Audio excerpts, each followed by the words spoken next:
Muy bien, bueno, buenas tardes. ¿Cómo están? Es martes. Cansados en martes. ¿Cómo es posible? Bueno, depende del fin de semana, ¿no?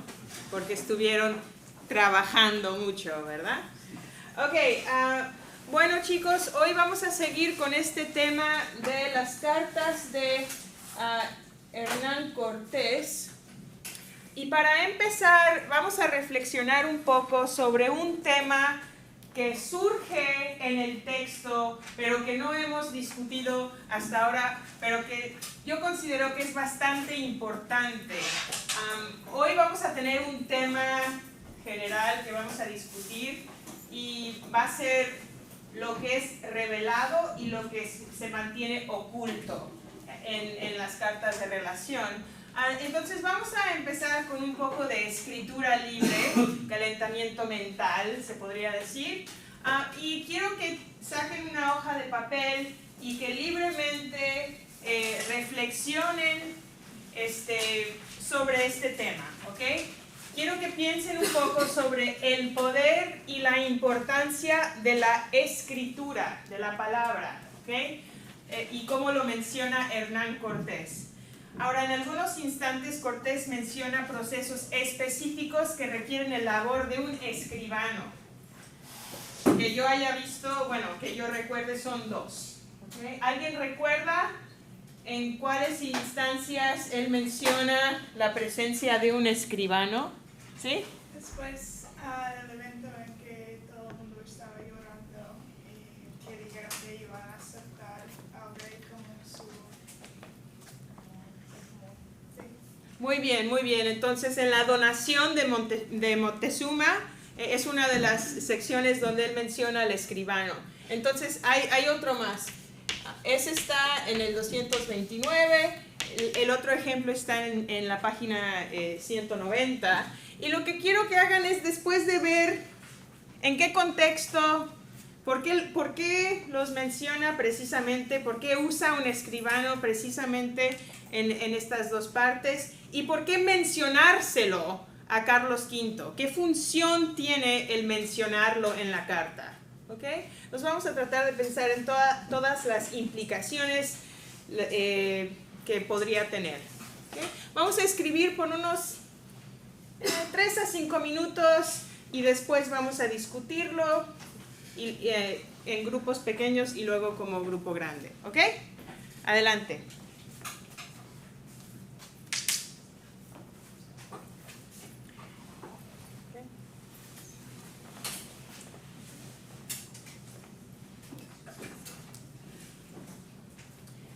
Y mientras que escriben, pueden pensar en como ideas generales sobre la importancia de la escritura. ¿Cuándo escribimos algo? ¿Qué es lo que pasa cuando escribimos algo? ¿Qué sucede con ese proceso? ¿Okay?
Sí.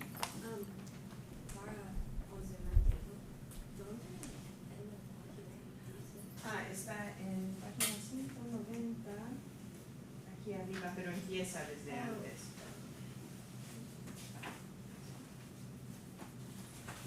¿Todos han podido encontrarlo? Sí.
si quieren terminar la frase que estén escribiendo, y luego vamos a juntarnos en grupos de 2 o 3 y vamos a discutir lo que encontramos o sobre lo que reflexionamos en lo que escribimos, ¿ok?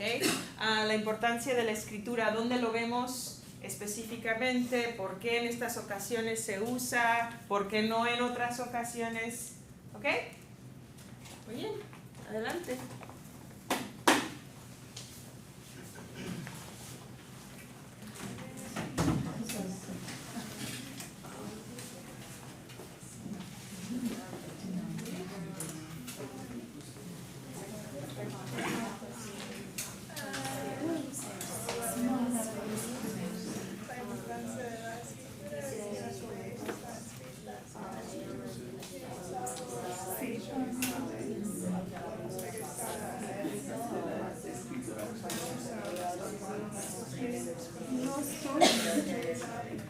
Las dos referencias de escritura son en relación a unos mandamientos o formas de testimonio de la legalidad y verdad de lo que Dios. A mi parecer, esto indica que la escritura da justificación legal y un sentimiento de verdad a sus objetos y instrucciones. Es como un contrato, generalmente, legalmente deben ser escritos para que puedan verificarlo y puedan hacerlos, realizarlos. Sí, y no era como él es la persona que escribía algo en la que otra persona, sí, y así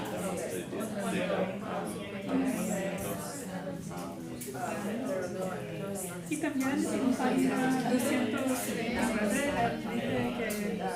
dice que esta persona que es el escribano puede testificar en su nombre que ha hecho o había hecho todo para la majestad del rey y en el nombre de Dios. parecía un oficio más legal, más poderoso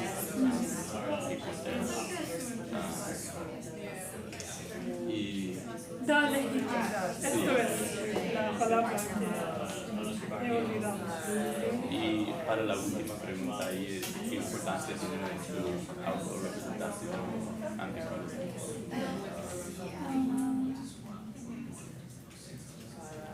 Primero se representa él como algo que tiene más conocimiento legal y de la literatura, que a mi parecer es la realidad. Ok, muy bien, chicos. Estoy escuchando muchos comentarios bastante valiosos, así que vamos a compartir. ¿Alguien quiere decir algo al respecto? ¿Qué discutieron en sus grupos? Voluntarios o víctimas. Mi juego favorito. Sí, adelante. Okay, no estoy seguro de esto, pero pensé que un escribano sirve el propósito para escribir los pensamientos de Cortés en tiempo actual, en vez de Cortés recordando lo que pasó en un tiempo más después. Muy bien, excelente. Entonces, en el momento en que está sucediendo, ¿no? Lo inmediato. ¿Y por qué puede ser eso algo que quiere Cortés? Sí. Es más preciso. Muy bien, es preciso. Porque los instantes en que necesitan a un escribano son los tiempos en que era explicando el proceso legal en que dar la autoridad para conquistarlas. Muy bien, muy bien.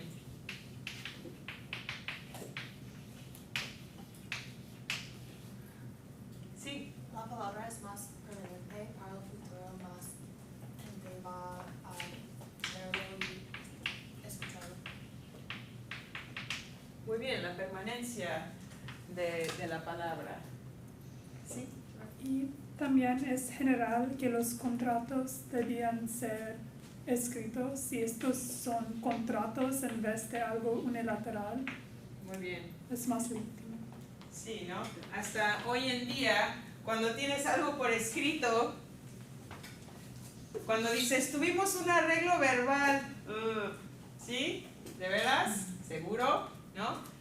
Pero cuando algo ya está escrito, pues obviamente tiene la fuerza legal.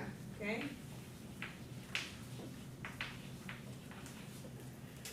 ¿Algo más? Sí. También que Cortés está mostrando que tiene respeto para la ley y que no es está demasiado espontáneo, que está muy organizado en este momento. Y eso para, no sé, como, se dice comprobarse, como prove himself después de lo que pasó en el pasado cuando fue Sí. independientemente. Sí. ¿Comprobarse? No, No tanto. no. Se me va a ocurrir cuál es la mejor frase, pero sé lo que estás diciendo y creo que tienes muchísima razón, porque sabemos que Cortés, básicamente como un rebelde, ¿no?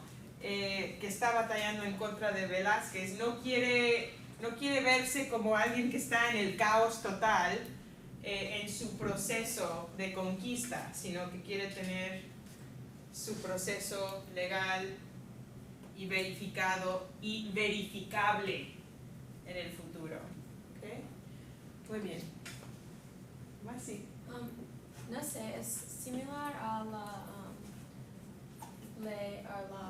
ley para verificar, pero con un escribano es más objetividad, hay más objetividad en vez de una persona. Y esto es interesante porque a lo mejor no es muy objetivo, pero tiene la apariencia de objetividad, ¿no? Sí. No sé si este es correcto, pero en relación al escribanio, es obvio que Cortés siempre está tratando a ganar a favor del rey y si hay una posibilidad que hay algo en el texto que está menos respetuoso o algo incorrecto y con la presencia de un escribanio, Cortés puede atribuir la culpa al escribanio. Al escribano. Sí. Ah, interesante. Entonces es como un scapegoat ahí. Sí. Bueno, fue el escribano.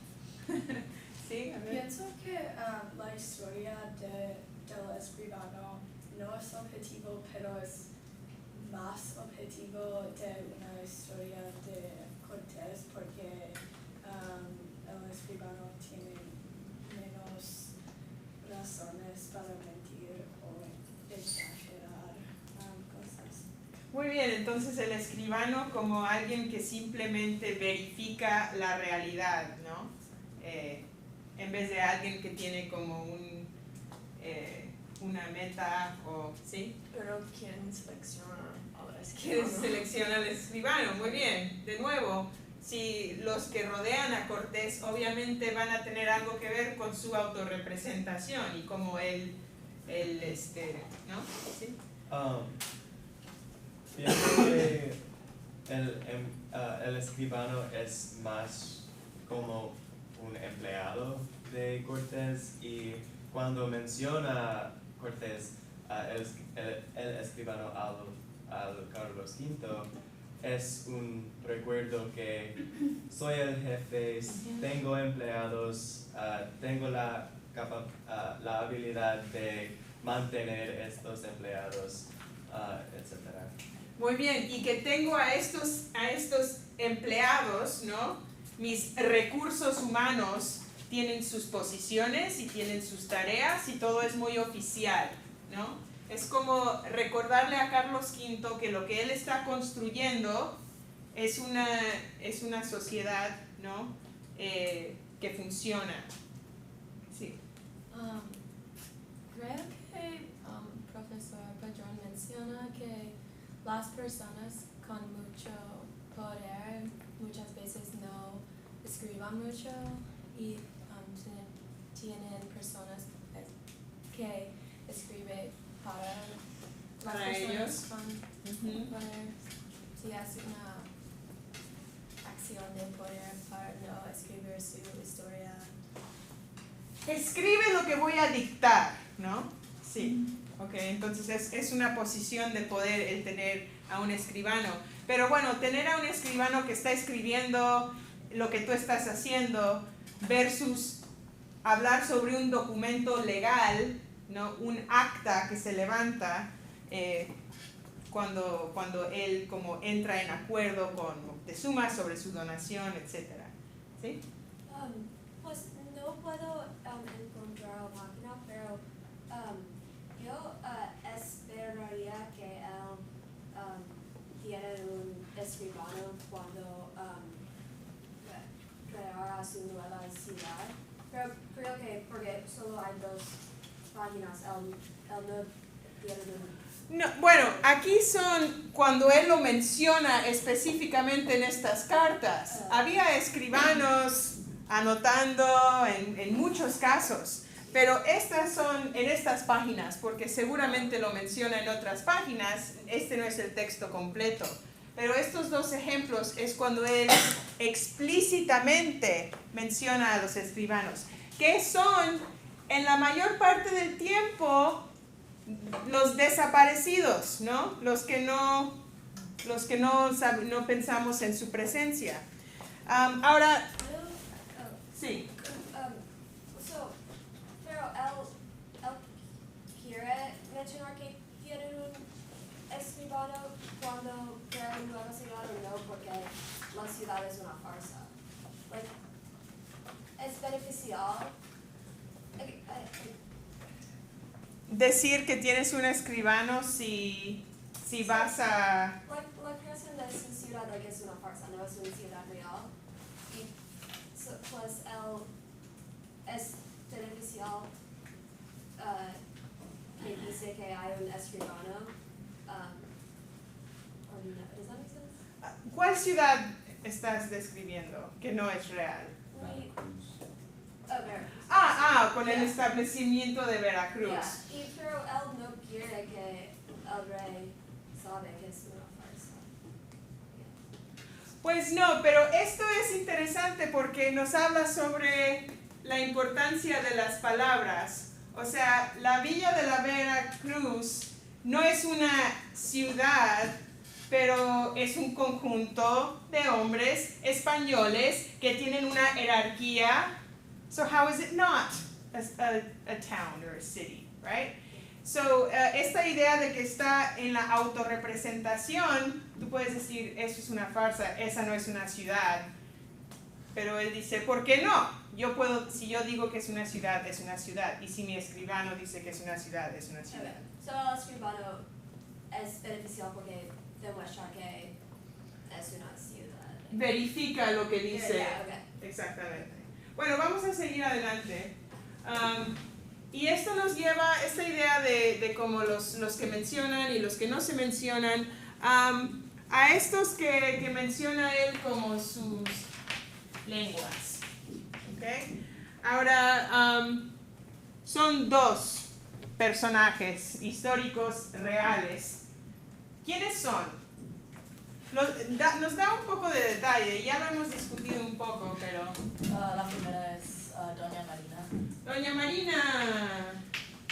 Y también es verdad que era la amante de Cortés, o porque dijo esto en la librito que leímos. Sí, fue amante de Cortés. Luego se casó con otro español, pero él tuvo un hijo. Ella tuvo un hijo de Hernán Cortés. Martín Cortés se llamó. Entonces sí es cierto. Okay. Entonces tenemos la Malinche, Doña Marina. ¿Quién más? Jerónimo de Agua.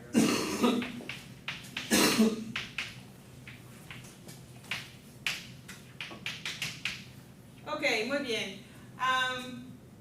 Si tomaron mi clase de traducción 40-40, quizás recuerden que en uno de los capítulos hablamos sobre este caso como un ejemplo de consecutive relay interpreting.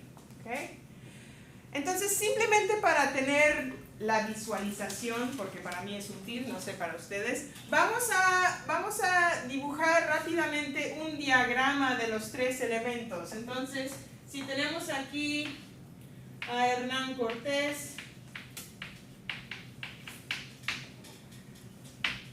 lo tenemos aquí, vamos a decir su lenguaje, ¿ok? ¿Cuáles otros personajes están involucrados para que él por fin, por ejemplo, pueda comunicarse con Moctezuma? ¿Ok? So, Hernán Cortés, ¿qué idioma habla? Español. Ok, entonces ponemos español. ¿Él habla con quién? ¿Él habla con quién? ¿En qué idioma? Águila. Vamos a tomar unos minutos para dibujar el diagrama, ¿ok? ¿Cómo funciona este proceso de consecutive relay interpreting?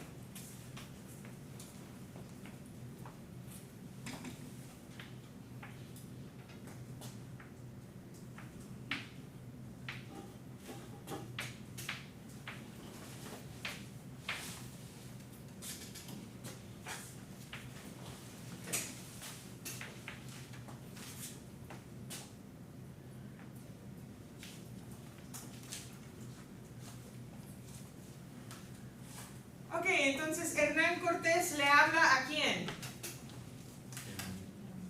A Jerónimo de Aguilar.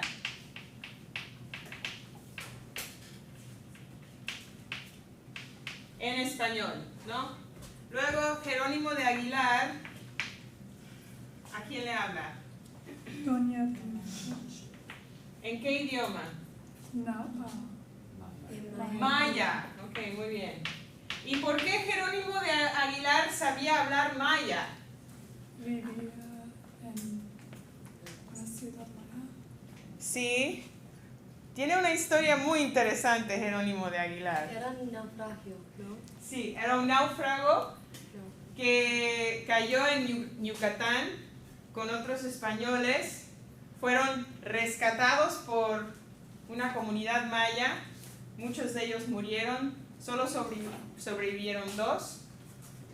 Jerónimo de Aguilar y Gonzalo Guerrero. Que tiene una historia también muy interesante. Porque Jerónimo de Aguilar fue un esclavo durante toda su vida con los maya. Aprendió maya, pero se mantuvo devoto católico. Gonzalo Guerrero se volvió un guerrero maya y se casó con una mujer maya. Y al final de su vida, él tuvo conflictos contra los españoles. Entonces tuvo una vida también. Ahí tenemos the story of 2 castaways who had very different experiences in their captivity. Anyway, side story. Jerónimo de Aguilar le habla a Maya, ¿a quién? La Malinche. Y la Malinche, finalmente, ¿qué habla? Napa. Nahua. Okay. Ok, entonces, español, maya, maya, náhuatl, náhuatl de regreso a maya, a español. ¿Qué piensan sobre esto? ¿Reacciones? O sea, ¿qué?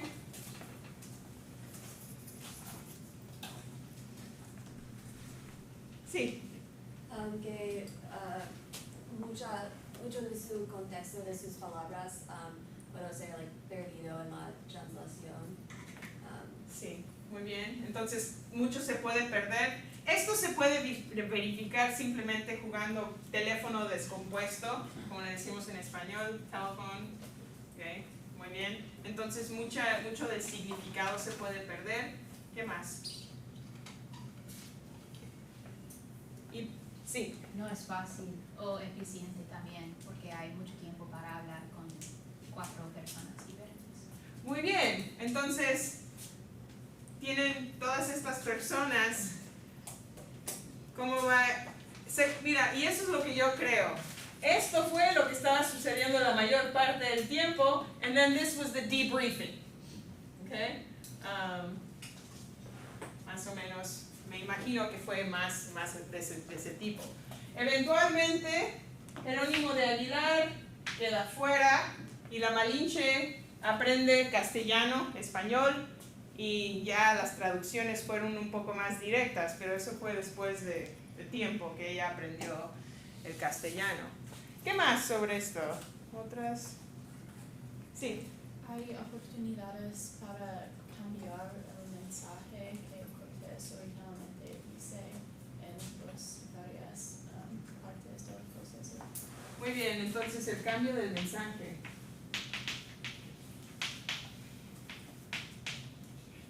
Okay. Ya sea por accidente o por omisión o lo que sea, puede cambiar el mensaje. ¿Algo más?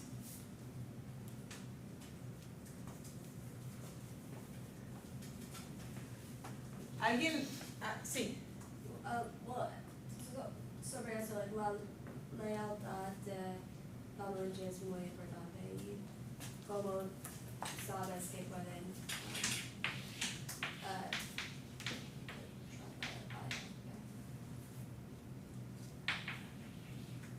podría confiar.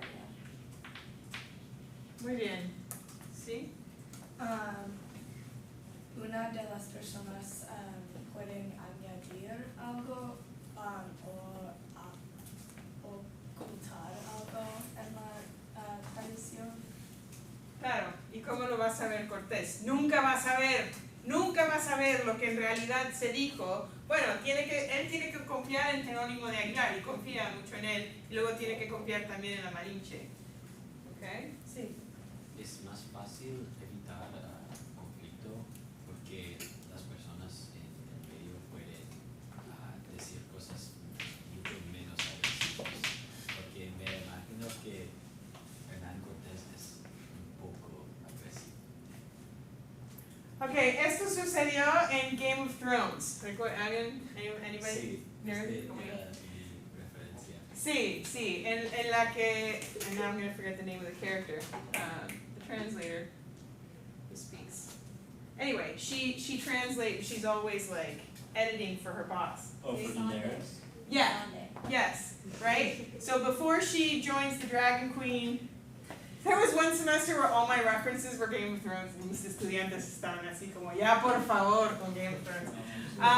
Pero es un buen ejemplo de cómo ella editaba lo que decía el mercader, ¿okay? Pero aquí es muy posible y probable que eso esté sucediendo aquí. ¿Qué más?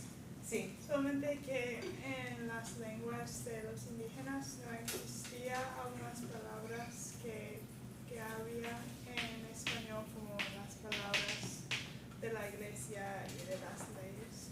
Muy bien. Y viceversa también. No sé si había, o supongo que sí, había más palabras en sus lenguas que no hay en español. Excelente, entonces cada idioma siendo tan diferente, ya sabemos que por los estudios de la lingüística que el lenguaje forma nuestra perspectiva del mundo. Cuando tenemos lenguajes que son completamente diferentes, ¿cómo es posible traspasar, ¿no?, todas esas diferencias culturales y encontrar algo verdaderamente equivalente entre dos idiomas, dos culturas que son completamente diferentes? ¿Ok? Sí. También se sugiere que todo lo que Cortés escribía en sus cartas no es manipulación. Es posible que él no sabía el impacto real de sus palabras y envisiona que el impacto fue más que la realidad debido a esta traducción. O mala interpretación.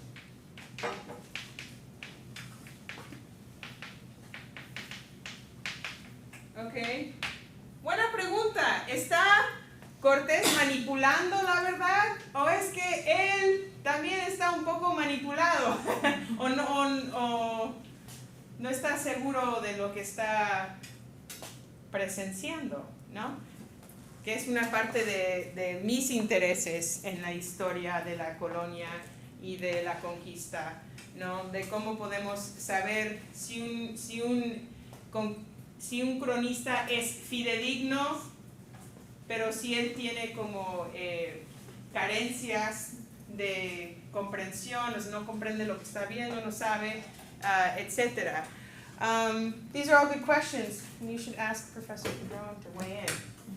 Okay, bueno, vamos a seguir a hablar sobre las secciones para hoy, ¿ok?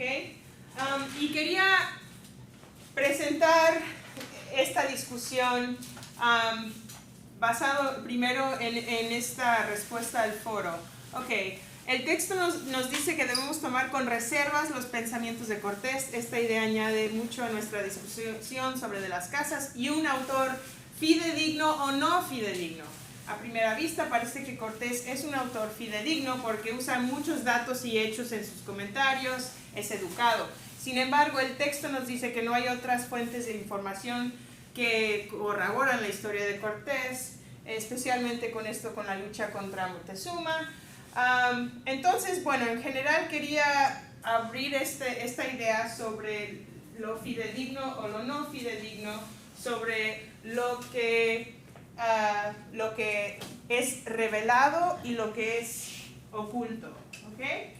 Entonces, vamos a formar cuatro grupos, ¿ok?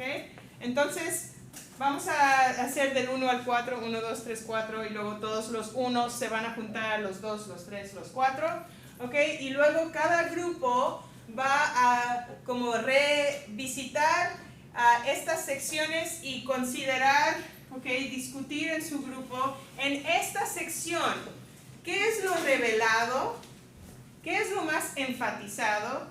Okay, we have the text, we know what he shows us. But what is the emphasis of that? Porque ¿qué es el énfasis? ¿Y qué es lo oculto? ¿Qué es lo que no vemos, que nos quedamos así como, ¿qué es lo que no está mencionando? Y pueden tener diferentes ideas sobre eso, ¿no? ¿Qué es